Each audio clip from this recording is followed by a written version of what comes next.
First open Facebook on a web browser and go to your Facebook profile, and after getting into your Facebook profile, scroll down and click Add Details, and after clicking Add Details, click Update Your Information, and after that click Contact and Basic Info, and from here you can click Add a Social Link,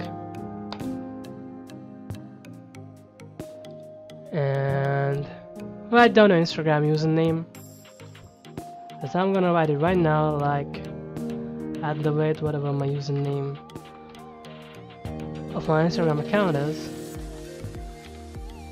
and it's done. After that, if I click this, as you can see, Facebook will redirect me to my Instagram profile. So that's how you can add your Instagram profile link on your Facebook profile. Hope this video is helpful for you.